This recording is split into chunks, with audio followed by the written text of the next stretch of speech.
What's up guys, welcome to Blake's Garage. So today I'm going to be installing some of these little LED fog lights on the Bmw E30, the Bird E30. So I tried out some aux beam ones and they didn't fit in my fog lights because they had like a fan on it.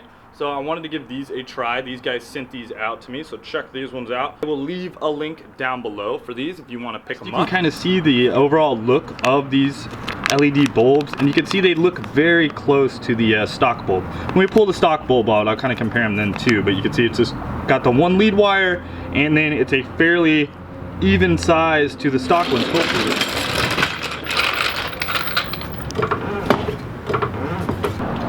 Tucking some tire up in there a little bit. Still decent clearance with these wheels, so that is good. These things look really sweet. I love these Toyo tires. They're super grippy, super awesome tire. So I'm liking them for autocross.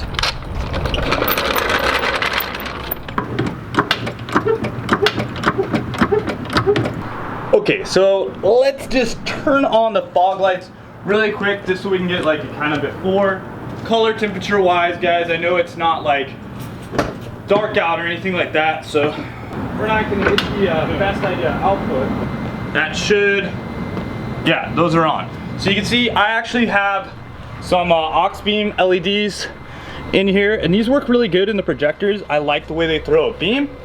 And then those are just the stock bulbs there. Okay guys, so let's get under here and crack this. You just want to go under here, remove the 2 screws on this, and then we're gonna pop this out and expose the bulb area.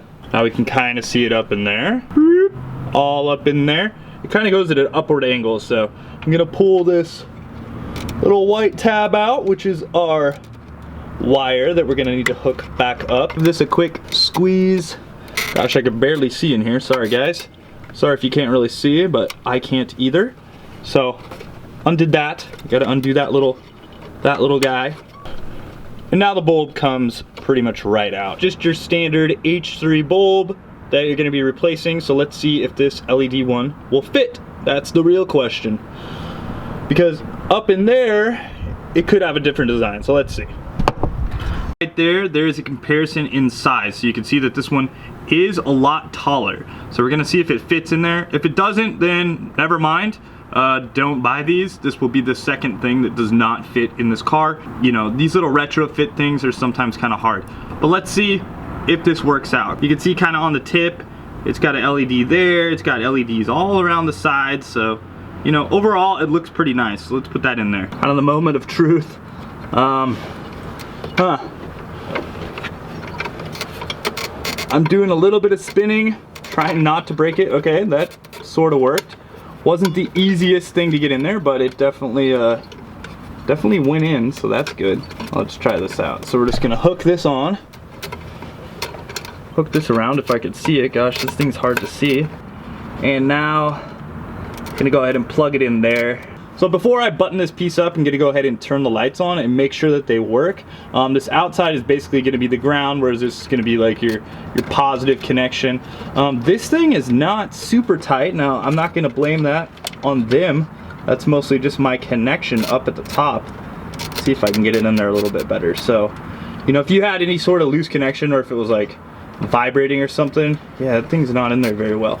I'm gonna see, I don't know, I might have to squeeze that a little bit, so I'm gonna grab a pair of pliers real quick and see if I can't squeeze a little connector in there to get it a little tighter, because that's just really loose. Squeeze this a little bit just to get my connector just a little bit tighter, see if that feels a little better on there, because we don't want that coming loose. That's just not cool. Yeah, it definitely feels a lot tighter, so I'm gonna see if I didn't tighten it too much now, if I could still get this thing slipped in here.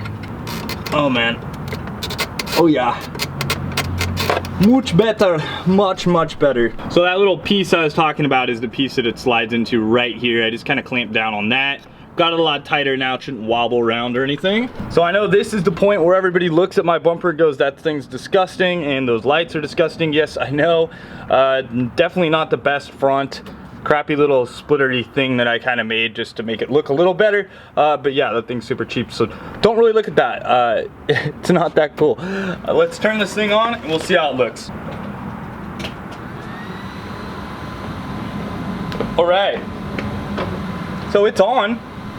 It looks pretty bright actually. So it's definitely a lot more of a white light compared to that one. You can see that's just a regular like incandescent style.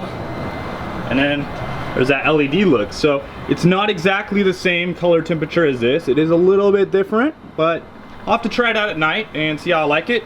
So just gonna go ahead and do that to the other side, do the same thing and button that up for now.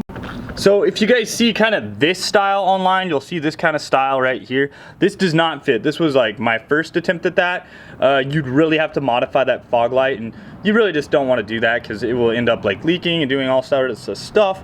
These ones have like a fan built in on the back and like a little ballast. That's just way too much stuff for a fog light. So overall, I think those work really good. I'm gonna go ahead and button that side up, and then I'll finish the other side. And yeah, I think I like it. Just easy. Just a little simple, easy upgrade, pretty cheap. Yeah, so here's kind of the, you know, size comparison difference of the other one that I'm talking about. So you could see like, yes, this one's longer here, but you don't have all this junk. You don't want all this junk down here because that's just not gonna work. So these ones do work. So if you wanna pick some of these up for your E30, fairly inexpensive. I'll put a link down below for an Amazon link and try them out. I think you'll like them. I'll be only looking at about a minute and a half per install on each one of those lights. A little bit longer if you need to mess with the actual like connector in there and squeeze it together a bit. So that light with like doing a little bit of modification to that took about 4 minutes, just so you guys know. So I mean, you guys can do the installation in like 10 minutes. Very simple. Pretty much all you need is a Phillips screwdriver and maybe a pair of these guys right here, some needle nose pliers. So awesome, awesome, awesome. Let's try to get a little night shot. I'll insert that now. This will be filmed later, obviously, but yeah, that pretty much wraps up the install of this. I think that, you know, overall they installed very, very well. I've had issues with other LEDs not fitting as good. These fit pretty damn good. I did have to twist it a little bit to get it in there, but overall, fitment's pretty good. If they go out or something, I'll let you guys know, but I don't think they'll go out right away. If they do, I'll let you guys know, like I said. So we'll talk to you soon. Later, guys, and wrench